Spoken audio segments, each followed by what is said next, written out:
जय माता दी दोस्तों।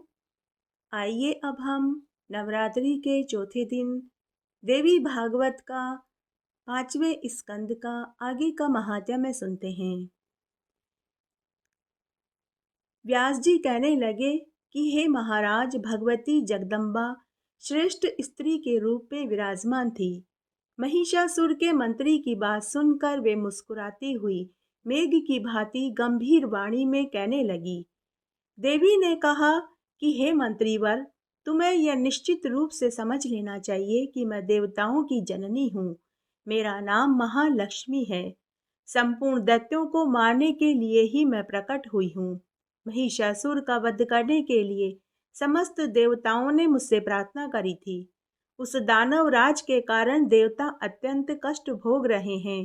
इस समय उन्हें यज्ञ में भाग भी नहीं मिल रहा, इसीलिए आज मेरा यहाँ आना हुआ है। मैं महिषासुर को मारने के प्रयत्न में लगी हुई हूँ। मैं अकेली नहीं हूँ, मेरे साथ पूरी सेना है। तुमने जो साम नीति का प्रयोग करके आदर पूर्वक मेरा स्वागत किया है, मीठे वचन कहे हैं, उससे मैं तुम पर अत्यंत संतुष्ट हुई। अन्यथा निश्चय जानो, मेरी दृष्टि प्रलय अग्नि की तुलना करने वाली है। उसके प्रभाव से तुम्हारे प्राण नहीं बच सकते। अब तुम मेरी बात मानकर उस पापी महिषासुर के पास जाकर उससे मेरे वचन कहो। तुम अपने मालिक से जाकर के कहो कि यदि तुझे प्राणों का लोभ हो तो अभी तुरंत पाताल चला जा। तू नहीं जाना चाहेगा तो तुझ अपराधी एवं दुष्ट को मैं सम्रागण में मार डालूंगी। मेरे बाण से तेरे शरीर की धज्जियां उड़ जाएगी। तेरे लिए यमराज के घर जाना आवश्यक हो गया है। मेरी इस दयालुता को समझकर तू इसी क्षण इस लोक से विदा हो जा। तेरे मर जाने पर देवता स्वर्ग में अधिकार प्राप्त कर लेंगे। अतएव सागर पर्यंत इस पृथ्वी का परित्याग करके तू अकेला ही यहाँ से चला जा। अरे मूर्ख, मेरे बाण तेरे शरीर को लक्ष्य बनाएंगे, इसलिए पाताल चले जाने में ही तेरी कुशलता है। यदि तेरे मन में युद्ध करने की इच्छा है तो अपने संपूर्ण महाबली वीरों के साथ यहाँ चला आ। मैं तुझे यमराज के घर भेजने के लिए तैयार खड़ी हूँ। अरे प्रचंड मूर्ख, तेरे जैसे असंख्य दानवों का प्रत्येक युग में मैंने वध किया है, वैसे ही तुझे भी सम्रागण में मार डालूंगी। तू मेरे शस्त्र धारण को सफल कर दे तो महान दुराचारी है। ब्रह्मा के द्वारा तुझे जो वर मिला, तुझे उसका अभिमान हो गया है। केवल स्त्री ही तेरा वध कर सकेगी, यह निश्चय जान। तूने प्रधान प्रधान देवताओं को असीम कष्ट पहुंचाया है। ब्रह्मा का वचन सत्य कहना परम आवश्यक है। अतः अनुपम स्त्री का रूप धारण करके तुझ अपराधी को मारने के लिए ही मैं यहाँ प्रकट हुई हूँ। यदि तुझे जीने की इच्छा है तो आज ही देवताओं के स्थान को छोड़कर पाताल लोक में, जहाँ सांपों का साम्राज्य है, वहां चला जा। व्यास जी कहते हैं कि महिषासुर का वह प्रधानमंत्री भी शूरवीर था। देवी की बात सुनकर उसने सार गर्भित उत्तर देना आरंभ किया। वह बोला कि हे देवी, तुम अभिमान में चूर रहने वाली स्त्री के समान बातें कर रही हो। कहाँ तुम और कहाँ हमारे दानव राज। भला इस प्रकार का अनुचित युद्ध कैसे हो सकता है। तुम अकेली स्त्री हो। अभी जवानी के प्रथम सोपान पर ही तुम्हारा प्रवेश हुआ है। तुम्हारे सभी अंग कोमल हैं। उन महिषासुर के शरीर की आकृति बड़ी विशाल है। बड़ी कठिनता से उनके सामने तुम्हारी मित्रता हो सकती है। महिषासुर के पास हाथी घोड़े रथों से परिपूर्ण दानव सेना है। भांति भांति के आयुध लिए पैदल सैनिकों की संख्या भी बहुत है। हे वामारु, जिस प्रकार मालती के फूल को मसल डालने में गजराज को कोई परिश्रम नहीं करना पड़ता, वैसे ही महिषासुर के हाथ तुम अवश्य मारी जाओगी। हमारे राजा देवताओं के महान शत्रु हैं, किंतु तुम में उनकी अटूट श्रद्धा हो गई है। अतः साम और दान नीति का प्रयोग करके ही मैं तुमसे बात कर रहा हूँ, नहीं तो तुम मिथ्या भाषण करती हो। व्यक्ति के अभिमान में भरकर अपनी चतुरता दिखा रही हो। तुम्हें रूप और यौवन का घमंड हो गया है। यह मानकर मैं तुम्हें आज ही बाण के द्वारा मृत्यु के मुंह में झोंक सकता हूँ। तुम्हारे रूप में जगत के रूपों को तुच्छ करने की योग्यता है। इसे सुनकर मेरे महाराज तुम पर मोहित हो गए हैं। उनकी प्रसन्नता के लिए ही तुम्हारे प्रति मेरे मुख से मधुर वचन निकल रहे हैं। हे विशाल लोचने, उनके संपूर्ण राज्य और धन पर तुम्हारा अधिकार हो जाएगा। वे तुम्हारे सेवक बनकर रहेंगे। मृत्युदायी क्रोध का परित्याग करके तुम उनसे प्रेम भाव बनाने की कृपा करो। हे भामिनी, मैं भक्ति पूर्वक तुम्हारे चरणों पर पड़ा हूँ। हे शुचि स्मते, तुम्हें शीघ्र ही राजा महिषासुर की पटरानी बन जाना चाहिए। अविकल रूप से त्रिलोकी की सारी संपत्ति उनके पास है। महिषासुर से संबंध हो जाने पर संसार जनित समस्त सुख तुम्हारे चरणों में होंगे। महिषासुर के मंत्री की बात सुनकर देवी ने कहा कि हे मंत्रीवर, सुनो, मैं शास्त्र की मर्यादा के अनुसार चतुरता का आश्रय लेकर वाक्यों का बिल्कुल सार अर्थ तुम्हें बताती हूँ। मेरी समझ में आ गया है, तुम महिषासुर के मंत्री हो। तुम्हारे इन वचनों से स्वतः ही सिद्ध हो रहा है कि तुम्हें भी पाशविक बुद्धि प्राप्त हुई है। जिसके तुम जैसे मंत्री हो वह भला बुद्धिमान कैसे हो सकता है? तुम दोनों एक समान हो। ब्रह्मा ने तुम्हारी अच्छी जोड़ी बनाई है। अरे मूर्ख, मेरे विषय में तुमने जो कुछ भी कहा, स्त्री स्वभाव वाली हो, सो विचार पूर्वक देखो तो क्या मैं पुरुष नहीं हूँ? मैंने स्वाभाविक गति से स्त्री का वेश धारण कर रखा है। तुम्हारे स्वामी स्त्री के हाथ अपनी मृत्यु मांग चुके हैं। उसे पूरा करने के लिए ही मुझे ऐसा करना पड़ा। इससे मैं समझती हूँ कि वह प्रचंड मूर्ख है। वीर रस के तत्व से वह निरंतर अपरिचित है। स्त्री के हाथ से मरना पराक्रमहीन के लिए भले ही सुखकर प्रतीत हो, शूरवीर के लिए यह कष्टप्रद है। ऐसी ही निंद मृत्यु समबुद्धिमान बनने वाले तुम्हारे स्वामी महिषासुर ने मांगी है। इसलिए स्त्री का रूप धारण करके कार्य को संपन्न करने के लिए मैं यहाँ आई हूँ। तुम्हारे धर्म शास्त्र विरोधी वाक्यों से मैं डरती नहीं। जिस समय प्रारब्ध प्रतिकूल हो जाता है उस समय तरण में भी व्रज जैसी अप्रतिम शक्ति उपस्थित हो जाती है। साथ ही देव के अनुकूल होने पर साक्षात व्रज भी रुई के समान हल्का हो जाता है। जो सम अभी अभी मृत्यु के मुख से जा रहा है उसका अपार सैनिकों अनेक प्रकार के अस्त्र शस्त्र दुर्व्यसन प्रपंचों से क्या प्रयोजन है? जिस समय दह और देही का संबंध होता है उसी क्षण सुख दुख मरण ये सभी लिखे जाते हैं। देव जिसकी मृत्यु जिस प्रकार निश्चित कर देता है उसकी उसी प्रकार मृत्यु होना अनिवार्य है, उसे कोई टाल नहीं सकता। इस विषय में संदेह नहीं करना चाहिए। यहाँ तक कि ब्रह्मा प्रभृति महान देवताओं को भी जीवन और मरण जैसी जिस समय जिस प्रकार से निश्चित है उस समय उसी प्रकार से स्वीकार करना पड़ता है। फिर अन्य जीवों के संबंध का विचार ही क्या करना। जो देवता सब मरण धर्म है, उनके वरदान से जिन्हें यह अभिमान हो जाए कि हम मर नहीं सकते, वे निरा मूर्ख हैं। उनकी बुद्धि मारी जा चुकी है। तुम शीघ्र ही अपने राजा के पास जाओ और उसे मेरा संदेश सुनाओ। फिर वह तुम्हें जो आदेश दे तुम वैसा ही करना। तुम्हें यदि प्राणों का मोह हो तो इंद्र स्वर्ग का राज्य करे, देवताओं को भविष्य प्राप्त करने का सुअवसर मिले और तुम लोग रसातल में चले जाओ। दुराचारी महिषासुर के विचार इसके विपरीत हो, उस अवस्था में तुम लोग मेरे साथ युद्ध कर सकते हो। सभी प्रधान देवता संग्राम में परास्त हो चुके हैं। तुम्हारी यह मान्यता निर्मूल है, क्योंकि देववश ब्रह्मा जी ने वर दे रखा था। इसी कारण यह परिस्थिति उपस्थित हुई। व्यास जी आगे कहते हैं कि भगवती जगदम्बा की बात सुनकर महिषासुर के प्रधानमंत्री ने विचार किया कि मुझे अब क्या करना चाहिए। युद्ध करना ठीक है अथवा महाराज के पास लौट जाऊं? मेरे महाराज अवश्य ही कामातुर हो रहे हैं। उन्होंने इस स्त्री के साथ विवाह करने के उद्देश्य से ही मुझे यहाँ भेजा था। तब मैं उनकी मानसिक समरसता को भंग करके उनके पास कैसे जाऊं? अतः सर्वोत्तम यही होगा कि बिना युद्ध किए ही राजा के पास पहुंच जाऊं और उनसे निवेदन करूं कि वे शीघ्र सम यहाँ आने का प्रबंध करें। वे महाराज महिषासुर बुद्धिमानों में श्रेष्ठ हैं। उनके पास बहुत से निपुण मंत्रियों का समाज है। उनके साथ बैठकर वे कर्तव्य के विषय में विचार करेंगे। सहसा इस स्त्री के साथ युद्ध करना मेरे लिए अनुचित है, क्योंकि हार और जीत दोनों ही परिस्थितियों में महाराज का अप्रिय होने की संभावना है। संभव है यह स्त्री मुझे मार डाले अथवा जिस प्रकार किसी उपाय से मैं इसे मारने में भी सफलता प्राप्त कर लूं, तब भी तो मैं राजा महिषासुर के कोप का भाजन ही बनूंगा। अतः वहीं चल के देवी की कही हुई सारी बातें उनसे कहता हूँ। इस प्रकार विचार करके बुद्धिमान मंत्री राजा महिषासुर के पास वापस लौट आया और प्रणाम करके उनसे कहने लगा कि हे राजन, सिंह पर बैठी हुई वह देवी बड़ी ही सुंदर है। 18 भुजाओं के कारण उसका विग्रह अत्यंत ही सुरम्य प्रतीत हो रहा है। उसने भुजाओं में अस्त्र शस्त्र धारण कर रखे हैं। मैंने उस देवी से वही कहा जो आपने कहने को कहा।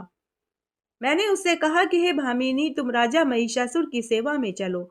वे त्रिलोकी के स्वामी हैं। तुम उनकी प्रेयसी रानी बनने का सुअवसर प्राप्त करो। तुम्हें उनकी पटरानी बन जाना चाहिए। यह बिल्कुल निश्चित है कि वे तुम्हारे वशवर्ती बनकर तुम्हारी आज्ञा का सदैव पालन करेंगे। हे सुंदरी, महिषासुर को अपना स्वामी बनाकर दीर्घकाल तक त्रिलोक की संपत्ति का सुख भोगो। स्त्रियों में सबसे अधिक भाग्यशालिनी केवल तुम ही रहोगी। मेरी बातें सुनकर वह विशाल नेत्रों वाली देवी पहले तो अहंकार वश होकर कि कृत्य विमूढ़ सी हो गई। फिर हंसकर उसने मुझसे कहा कि भैंस के पेड़ से पैदा हुआ महिषासुर पशुओं से भी गया गुजरा है। मैं देवताओं का हित करने के विचार से यहाँ देवी की बलि चढ़ा दूंगी। अरे मूर्ख, जगत में कौन ऐसी मूढ़ स्त्री है जो महिष को पति बनाना चाहेगी? फिर मुझ जैसी विवेकवती स्त्री उसे कैसे स्वामी बनाने का विचार कर सकती है? सींग वाली भैंस ही उस सींग वाले भैंसे को अपना पति बना सकती है। मैं उस महिषी की भांति डकारती हुई उसे पति नहीं बना सकती। मैं तो सम्रागण में उसके साथ युद्ध करने आई हूँ। मेरे हाथ देवताओं से शत्रुता करने वाला महिषासुर काल का ग्रास जरूर बनेगा। यदि तुझे जीने की इच्छा हो तो पाताल लोक में भाग जा। हे राजन, उस स्त्री ने बड़ी कठोर बातें मुझसे कही। उन्हें सुनकर बहुत विचार करने के पश्चात ही मैं यहाँ लौटा हूँ। रसभंग हो जाने की आशंका से मैंने उसके साथ युद्ध नहीं किया। आपकी विशेष आज्ञा पाए बिना मैं युद्ध कैसे कर सकता था? वह सुंदरी असीम बल के अभिमान में चूर है। भविष्य में क्या होगा यह बात मेरी समझ से परे है। स्वयं आप ही इसका निर्णय करें। युद्ध करना चाहिए या हमें यहाँ से पाताल लोक में चला जाना चाहिए? कौन सा कार्य हमारे लिए हितकर होगा? यह बात अब आपको ही सोचनी होगी। मंत्री की बात सुनकर अभिमान में चूर महिषासुर अपने बूढ़े मंत्रियों को बुलाकर उनसे मंत्रणा करने लगा। राजा महिषासुर ने अपने बुद्धिमान मंत्रियों से कहने लगा कि इस अवसर पर हमें क्या करना चाहिए। आप लोग शीघ्र अपना निर्णय लेवें। शम्रासुर में संबंध रखने वाली माया की भांति देवताओं की रची हुई यह माया ही सामने आई है। इस कार्य में आप लोग परम प्रवीण हैं। तरह तरह के उपाय सोचने में आपकी बुद्धि कुशल है। ऐसी परिस्थिति आ जाने पर साम दाम दंड भेद जो भी अपनाना पड़े वह अपनाने का आप अपना निर्णय लीजिए। तब एक मंत्री बोला कि महाराज, प्रत्येक समय सत्य और प्रिय वचन ही बोलना चाहिए। विवेकी पुरुष हितकर कार्य के विषय में भली भांति सोच समझकर ही अपना मत व्यक्त करते हैं। कुछ बातें तो सत्य और हितकर होती है, कितनी ही बातें प्रिय होती है परंतु वे अहितकर होती है। जैसे औषधि जगत में मनुष्य को खाते समय कड़वी लगती है परंतु उससे रोग जल्दी ठीक होता है। हे राजन, सत्य वचन सुनने और समर्थन करने वाले दुर्लभ हैं। सत्यभाषी का मिलना भी कठिन है। श्रोता को प्रसन्न करने के लिए झूठी बातें बकने वाले वक्ता बहुत ज्यादा मिल जाएंगे। हे राजन, ये विचार बड़ा ही गहन है। इस अवसर पर हम कैसे क्या कहें? किस कार्य का परिणाम अच्छा होगा अथवा बुरा होगा, इसे त्रिलोकी में कौन जान पाया है? राजा महिषासुर ने कहा कि एक बार सब लोग अपनी अपनी बुद्धि के अनुसार अपने अपने विचार व्यक्त करो। सबके विचार सुनकर मैं सोच समझकर निर्णय लूंगा। कार्य कुशल पुरुष को चाहिए कि बहुत लोगों के मत को जानकर उस पर बार बार विचार करे और जो सबसे हितकर हो वही कार्य करे।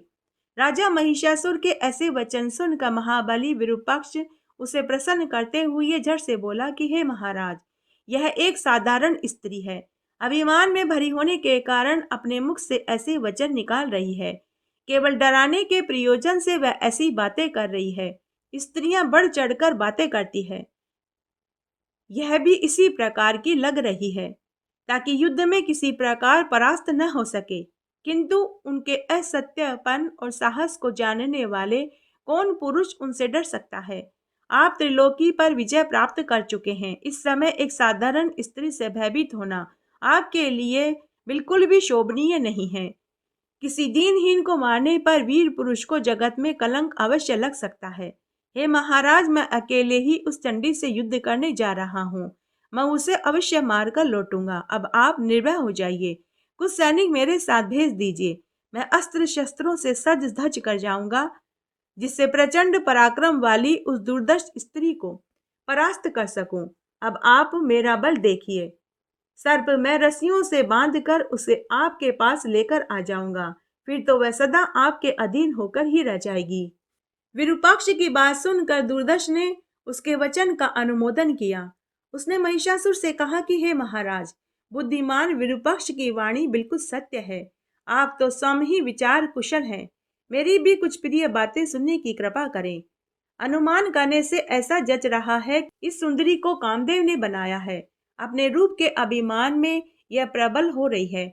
उसकी हार्दिक इच्छा है कि डरा धमकाकर आपको अपने वश में कर लिया जाए। स्वाभिमानी स्त्रियों के यही तो हाव भाव होते हैं। इनके इस अभिप्राय को रसज्ञ पुरुष भली भांति समझ सकते हैं। यह तो उस कामिनी की वक्रोक्ति मात्र है। ऐसी युवती अपने प्रियतम पति के लिए सदा लालायित रहती है। कोई काम शास्त्र का पारगामी पुरुष ही उसके अभिप्राय को समझ पाएगा। उसने आपके प्रति जो ये कहा है कि तुम्हें मोर्चे पर बाणों से बीन दूंगी, कारण के जानने वाले विशिष्ट पुरुष उसके इस सार गर्भित वचन पर विचार करें। अपने यौवन का अभिमान रखने वाली स्त्रियों के बाण उनके कटाक्ष की ही है, यह बात जगत प्रसिद्ध है। उसके व्यंग वचन पुष्पांजलि जैसे प्रतीत हो रहे हैं। हे राजन, उसके ऐसे बाण चलाने पर आप में कौन सी ऐसी शक्ति है जो उसका सामना कर सके। उसने जो ये कहा कि हे मूर्ख, मैं देखते ही बाणों से तुमको मार डालूंगी, इसका अभिप्राय भी कुछ और ही है। पर इसके अनभिज्ञ पुरुष उसके इस भाव को नहीं समझ सकते। रणरूपी शैया पर तुम्हारा स्वामी मुझसे परास्त हो जाएगा, उसका यह कथन विपरीत रति के अभिप्राय से हुआ है। यूं समझना चाहिए कि उसने जो कहा कि तुम्हारे स्वामी के प्राण हर लूंगी, वह भी ठीक ही है। वीर्य को ही प्राण कहते हैं। वीर्य के अभाव में शरीर नष्ट प्राय है। इस विशेष यंगोक्ति से वह सुंदरी स्त्री आपको पति चुन रही है। रस शास्त्र के पारगामी विद्वान पुरुष विचार पूर्वक इस कथन के अभिप्राय को समझ सकते हैं। हे महाराज, इस रहस्य को जानकर आपको भी रस युक्त व्यवहार करना चाहिए। उसके लिए साम दाम ये दो ही उपाय समीचीन लग रहे हैं। वह सुंदरी क्रोध अथवा अभिमान में भरी रहने पर भी आपके अनुकूल हो जाएगी। उसके समान मीठे वचनों का प्रयोग करके मैं उसे आपके पास ले आऊंगा। बहुत कहने से क्या प्रयोजन है। उसे आपके वश में कर देना अब मेरे लिए परम कर्तव्य हो गया है। मैं अभी जाता हूँ और ऐसा प्रयत्न करूंगा कि वह स्त्री दासी की भांति आपकी सेवा में तत्पर हो जाएगी। विरूपाक्ष की ऐसी बातें सुनकर रहस्य के पूर्ण जानकार ताम्र ने महिषासुर से कहा कि हे महाराज, आप मेरी कुछ बातें सुनने की कृपा करें। मैं प्रमाण युक्त धार्मिक बात कहता हूँ जो रस और नीति से भी संयुक्त है। यह स्त्री पूर्ण विदुषी जान पड़ती है। काम से आतुर होकर आपसे प्रेम करने के लिए इसका आगमन नहीं हुआ है। उसके कहे हुए कोई भी वचन व्यंग्यात्मक नहीं है। बिना किसी सहायक को लिए एक नवयुवती स्त्री ने आने का साहस किया है। यह कैसी विचित्र बात जान पड़ती है। मन को मुग्ध करने वाली इस देवी का रूप भी बड़ा ही विलक्षण है। त्रिलोकी में किसी ने भी 18 भुजा वाली स्त्री को न कभी देखा न सुना। इस कल्याणी में असीम पराक्रम भरा हुआ है। जितनी भुजाएं हैं उतनी ही सुदृढ़ आयुधों को भी इसने धारण कर रखा है। मेरी समझ से ये सारी बातें काल के करतूत की है। अब निश्चय ही कुछ प्रतिकूल घटनाएं घटने वाली है।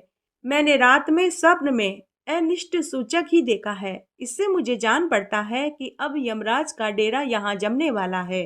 रात बीत चुकी थी, उषा काल हो गया था। उस समय मुझे यह स्वप्न दिखाई दिया। घर के आंगन में काले रंग की साड़ी पहने हुए कोई स्त्री विलाप कर रही थी। यह मृत्यु सूचक स्वप्न विचारणीय है। रात में भयंकर पक्षी घर घर घूम कर रो रहे थे। इससे मैं जानता हूँ कोई भयानक अनिष्ट का कारण अवश्य उपस्थित होने वाला है। परिणाम भी दृष्टिगोचर ही लग रहा है, जो कि वह स्त्री युद्ध करने के लिए निश्चित विचार करके आपको बुला रही है। हे महाराज, यह न स्त्री है, न मानुषी, न गंधर्वी, न ही असुरी माया है। इसे देवताओं की रची हुई माया समझना चाहिए। मोहित करना इसका स्वाभाविक गुण है। इस अवसर पर मन में कायरता लाना अवश्य ही अवांछनीय है। जो कुछ भी हो, युद्ध करना ही समुचित है। जो होना है वह तो होकर ही रहेगा। प्रारब्ध से संबंध रखने वाले अच्छे और बुरे फल को कौन जान पाया है। इस विषय में सभी अनभिज्ञ हैं। मेधावी पुरुष को चाहिए कि विचार पूर्वक धैर्य धारण करके स्थिर बने रहें। मनुष्यों के जीवन और मरण के विषय में देव का अमिट शासन चलता है। त्रिलोकी में कोई भी ऐसा पुरुष नहीं जो उसे विफल करने में समर्थ हो। महिषासुर ने कहा कि हे महाभाग ताम्र, तुम युद्ध करने के लिए निश्चित विचार करके जाओ। उस स्वाभिमानिनी सुंदर स्त्री को धैर्य पूर्वक परास्त करके मेरे पास ले आओ। यदि वह सुंदरी संग्राम में तुम्हारी अधीनता न स्वीकार करे, तब भी उसको तुरंत मार डालना अनुचित होगा। फिर किसी दूसरे ही प्रयत्न से उसे वश में करने की चेष्टा करनी पड़ेगी। तुम तो सर्व ज्ञान संपन्न वीर पुरुष हो। कामशास्त्र में भी तुमने सर्वोत्तम योग्यता प्राप्त करी है।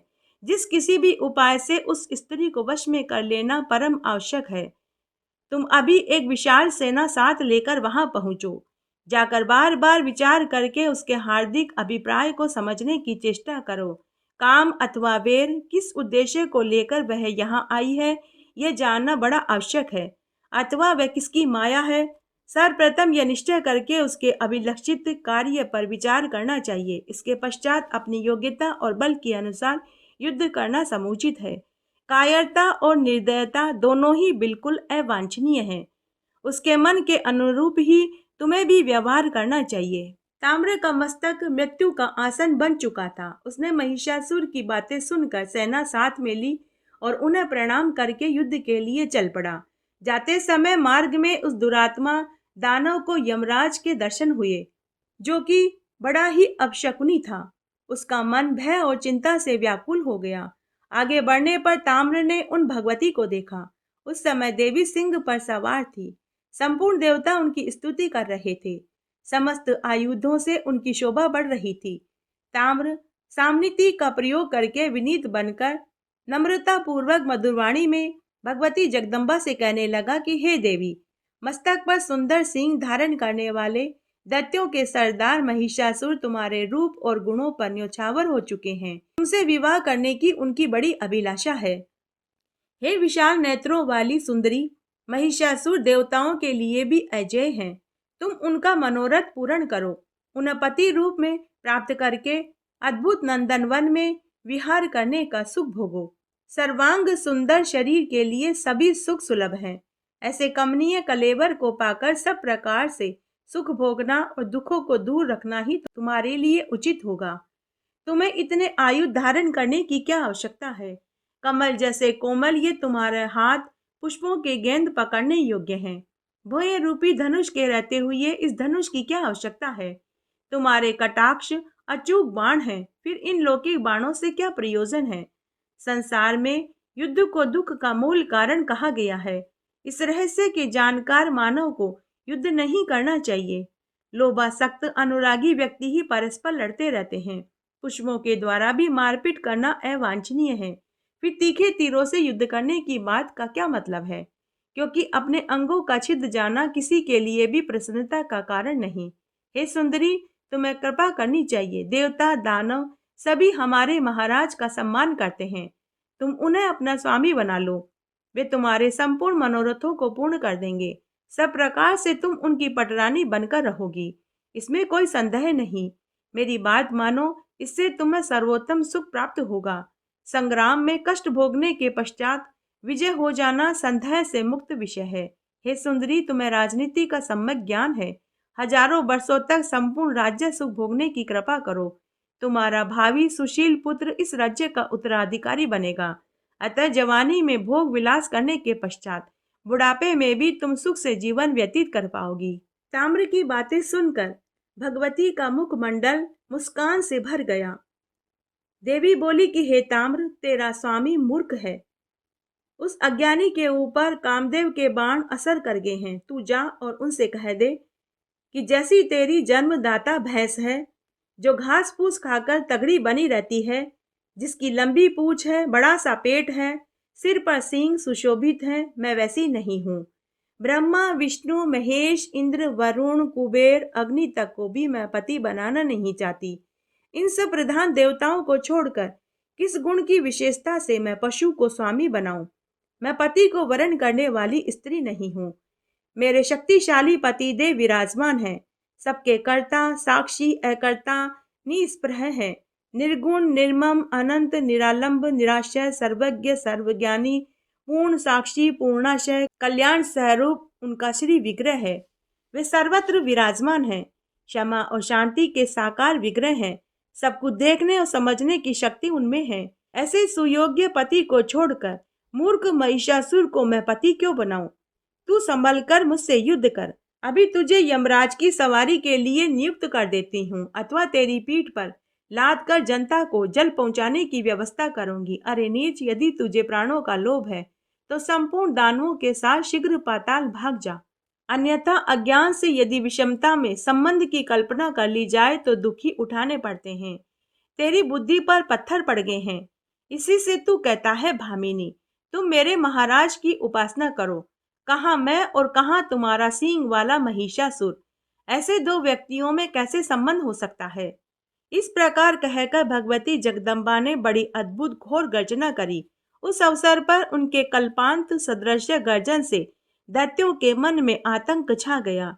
ऐसी गंभीर गर्जना हुई कि उसके प्रभाव से पृथ्वी कांपने लगी, पहाड़ डगमगाने लगे, दैत्यों की स्त्रियों का गर्भपात हो गया।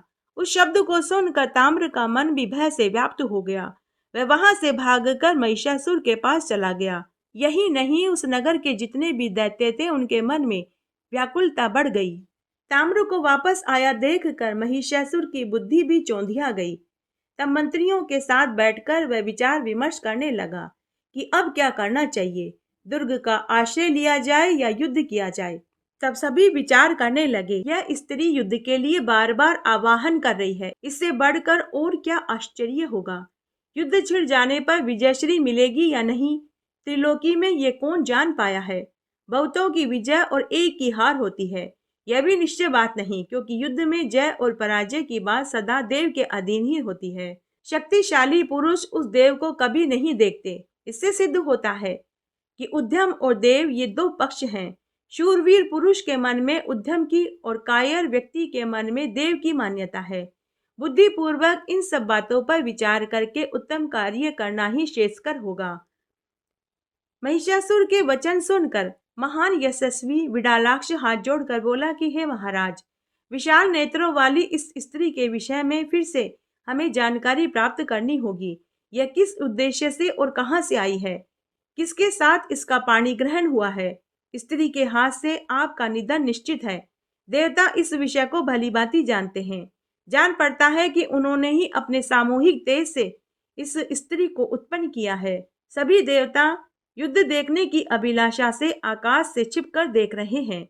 उन्हें भी युद्ध की कम लालसा नहीं है। समय आने पर वे सभी इस स्त्री के सहायक बन जाएंगे। विष्णु प्रभृति वे प्रधान देवता समर भूमि में इस कामिनी को अग्रसर बनाकर हमारा वध करने के लिए आए हैं। साथ ही वह स्त्री आपको मार डालेगी। मेरी समझ से उन देवताओं का यही मनोरथ है। भविष्य में होने वाले परिणाम की भलीभांति जानकारी मेरे लिए सुलभ नहीं है। आप इस समय युद्ध न करें।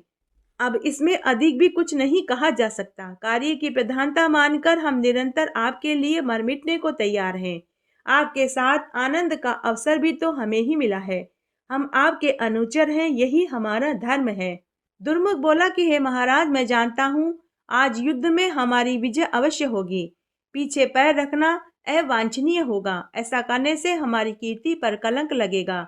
जब इंद्र आदि देवताओं के साथ लोहा लेना पड़ा था, तब भी तो भागने जैसे निंदित कार्य का आश्रय नहीं लिया था। फिर अकेली इस स्त्री को देखकर हम क्यों डर जाएं? युद्ध में विजय अथवा मरण ये दो ही बातें होती है। जो होनी है उसका टालना असंभव है। फिर जानकर पुरुष क्यों चिंता करे। संग्राम में काम आ जाने पर यश मिलता है, जीवन रहने पर सुख की प्राप्ति होती है। ये दोनों ही फल मन के अनुकूल है। यह मानकर अब युद्ध करने के लिए तत्पर हो जाना चाहिए। भाग जाने पर जगत में निंदा होगी। आयु समाप्त हो जाने पर मरना तो वैसे भी निश्चित है। अतः युद्ध करके मरने पर वीर गति की प्राप्ति होगी। वाशकल बातचीत करने में बड़ा ही कुशल था। उसने दुर्मुख की बात सुनने के पश्चात हाथ जोड़कर नम्रता पूर्वक महिषासुर से बोला कि हे महाराज, यह कार्य कायर व्यक्तियों के लिए ही अप्रिय है। आपको इस कार्य के विषय में कोई चिंता नहीं करनी चाहिए। मैं अकेले ही उस चंचल नेत्रों वाली चंडी को मार डालूंगा। मन में उत्साह रखिए, मैं निर्भीक होकर अद्भुत युद्ध करूंगा। मेरे प्रयास से वह चंडिका यमराज के घर पहुंच जाएगी। मैं इंद्र, वरुण, कुबेर, सूर्य, चंद्रमा, यमराज, अग्नि, वायु, विष्णु, शंकर से भी नहीं डरता। फिर अभिमान में चूर रहने वाली इस स्त्री को तो मैं अवश्य वश में कर लूंगा। मेरे चमकीले बाणों से उसके प्राण पखेरु उड़ जाएंगे। आज आप मेरी भुजाओं का बल देखें। सुखपूर्वक आप महल में विचरण करें। इसके साथ युद्ध करने के लिए आपको सम संग्राम में नहीं जाना चाहिए। इस प्रकार अभिमान में प्रमत्त रहने वाला वाशकल महिषासुर के प्रति अपना अभिप्राय व्यक्त कर गया। उसके बाद दुर्धर उस राक्षस राज को प्रणाम करके कहने लगा कि हे महाराज, देवताओं द्वारा रची उस देवी को मैं परास्त कर दूंगा। 18 भुजा धारण करके वह सुंदरी अवश्य किसी कारणवश यहाँ आई है। देवताओं की बनाई हुई यह माया लगती है। आपको भयभीत करने के लिए ही उसका आगमन हुआ है। अतः हे राजन, मैं सब मोर्चे पर जाकर इस कार्य का संपादन करूंगा। आप सब प्रकार से निश्चिंत रहिए। उस दुराचारिणी स्त्री को लेकर मैं शीघ्र ही लौट आऊंगा। आप मेरे स्वामी हैं। मैं अपनी पूरी शक्ति लगाकर आपका कार्य संपन्न कर दूंगा। आप मेरे धैर्य और सामर्थ्य को देखें। इस प्रकार कहकर महाबाहु वाशकल और दुर्मुख वहां से चल पड़े। उस समय उनके सर्वांग से अभिमान टपक रहा था। संपूर्ण अस्त्र शस्त्रों के वे पूर्ण जानकार थे। वे मदो उन्मुक्त दानव सम्रागण में पहुंच गए। वहां भगवती जगदम्बा पहले से ही विराजमान थी। उनसे वे मेघ की भांति गंभीर वाणी में कहने लगे कि हे देवी, जिन महात्मा महिषासुर ने देवताओं को परास्त कर दिया, उन्हें तुम पति रूप में स्वीकार कर लो। वे नरेश संपूर्ण दैत्यों के अधिष्ठाता हैं। सर्वलक्षण संपन्न सुंदर मनुष्य का रूप धारण करके दिव्य भूषणों से आभूषित होकर एकांत में वे तुमसे भेंट करेंगे। हे शुचि स्मते, त्रिलोकी की सारी संपत्ति भोगने का तुम्हें सुअवसर प्राप्त हो रहा है। महिषासुर की अंग कांति बड़ी ही कमनीय है। मनोयोग पूर्वक तुम उनसे प्रेम कर लो। ये नरेश महान पराक्रमी है। इन्हें पति बनाकर तुम सांसारिक सुखों को भोगोगी। तब देवी बोली कि अरे धूर्तों, तुम क्या यह समझ रहे हो कि काम के चंगुल में फंसी हुई यह कोई अत्यंत अशिष्ट अबला हूं? मैं महान मूर्ख महिषासुर की सेवा क्यों करूं? संभ्रांत कुल की स्त्रियां जो कुल, शील और गुण में समानता रखती है, वैसे ही पुरुष की कामना करती है। बल्कि रूप, चातुरी, बुद्धिशील, क्षमा आदि में उसे कोई भी बढ़ चढ़कर होना चाहिए।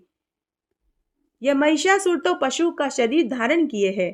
पशुओं में भी इसकी जाति अधम है। फिर कौन देव रूपिणी ऐसी स्त्री होगी जो काम के वशीभूत होकर पशु को अपना पति बनाना चाहेगी? तुम अभी अपने स्वामी के पास चले जाओ। अरे वाशकल और दुर्मुख, तुम तुरंत अपने स्वामी महिषासुर के पास, जिसके सिर पर बड़े बड़े सींग हैं, जो हाथी की भांति धूल सिर पर पटका करता है, जाओ और मेरे ये वचन कह दो कि पाताल में चला जाए या फिर आकर मुझसे युद्ध करे। युद्ध होने पर देवराज इंद्र निर्भय हो जाएंगे। यह ध्रुव सत्य है। मैं तुम सबको मार डालूंगी। बिना मारे यहाँ से नहीं जाऊंगी। मेरी इस बात पर विचार करके जैसी इच्छा हो वैसा करो। 4 पैर वाले जानवर, मेरे समक्ष विजय हुए बिना कहीं भी भाग जा। चाहे वह पृथ्वी का कोई भी भाग हो, पर्वत हो, गुफा हो, आकाश हो, तुझे स्थान मिलना असंभव है।